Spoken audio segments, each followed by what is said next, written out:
cost of a McDonald's meal. Research done by the influence of houseplants on the indoor environmental quality in 2021, posted by the International Multidisciplinary Scientific Geoconference, said that people spend more than 90% of their time indoors. 85 to 90% of your time indoors is a lot of time, which means that your indoor environment significantly matters.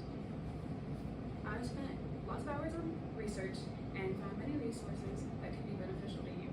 Houseplants can improve your air quality as well as your emotional well-being, and the benefits significantly outweigh the cost. Today, I want to talk to you about how they can improve your environment, how they can improve your mental health, and the realistic drawbacks. First, let's talk about how they can improve your air quality. As an article posted by the Indian Journal of Health and Wellbeing, the article titled "Knowledge About Indoor Plants by Homemakers in Hyster City," written in 2021, says that air quality refers to the condition of the air within surroundings.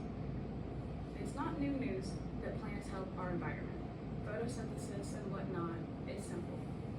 But NASA did a study saying that certain plants can reduce indoor pollutants and allergens, whatnot. An article called "Living Together," written in 2027 by the Horticulture magazine, says that indoor plants can clean toxic compounds from the air, add moisture, and add oxygen through photosynthesis. I'm not going to go on a whole science rant. Photosynthesis, in a nutshell: carbon dioxide, sunlight, water go into the plant releases oxygen and sugars. Studies have been shown that plants can also reduce airborne dust by up to 20%. Leaves trap the pollutants and the allergens and clean your air for you. This can lead to small-scale environmental impacts,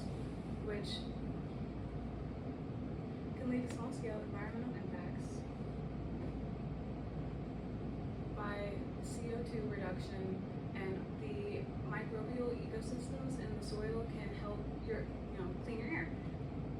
Next, I want to talk about the mental and emotional benefits. An article posted by Plant Power in 2024, it was posted by the Saturday Evening Post. The article is called Plant Power. It says that according to research, houseplants can be beneficial in many ways. They reduce stress and anxiety, and they have also been proven to lower blood pressure, heart rate, and the body's level of the stress hormone cortisol. So organizations like Harvard Health and the APA have reported that interactions with greenery can reduce your stress and calm your nervous system. They can also sharpen your attention.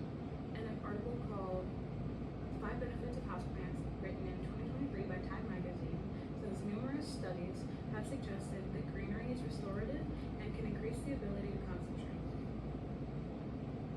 Having something green in your room has been proven to increase your creativity and your focus levels.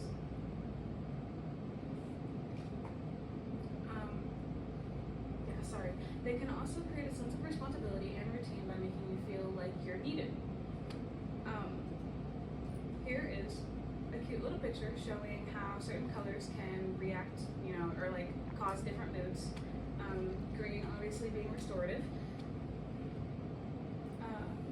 Having a single plant in your home can increase your biophilic connection. Your biophilic connection is the innate human tendency to need to connect with nature. Lastly, I want to talk about the cons and the challenges. Plants require water and sunlight, which is really hard for some people to grasp. I'm not sure why, but it is. One of the main reasons people kill their houseplants is due to over and under loving them.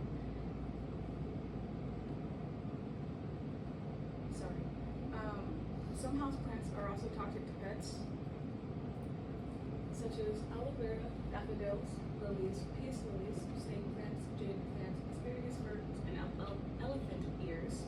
But here's a list of some plants that aren't toxic to your pets that are still beginner friendly: purple passion plant, indoor olive tree, Chinese money plant, the braided money tree, rabbit foot fern, staghorn fern, blue star fern, bird's nest fern, polka dot plant,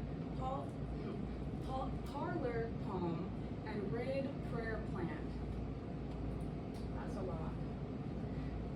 And other downfalls of some plants and pots can be extremely expensive, or you might not have the time or the money or the light for them. But that's okay, because there are plenty of beginner plants that are beginner friendly that don't need a lot of water or sunlight, such as the ZZ plant, snake plant, succulents, most ferns, the spider plant, Chinese evergreen, lucky bamboo, cast iron plant, prayer plant, rubber plants, and peace lilies.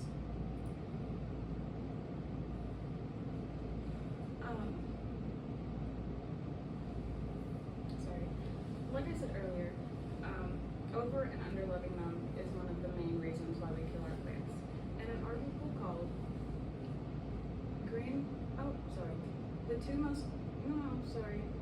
Your houseplants have some powerful health benefits, written in 2023 by Time magazine, says that the two most common ways we kill our plants is by overloving and underloving them, which means you overwater them, you underwater them, you put them in the sun for too long, things like that.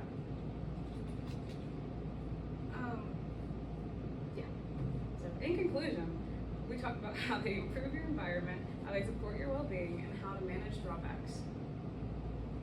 Houseplants can improve your mental health and your air quality in your home, and the benefits outweigh the cost. I think you should go get a plant today and see if it changes your mood. You don't have to have a big commitment, just a small trimming, and that'll get you started.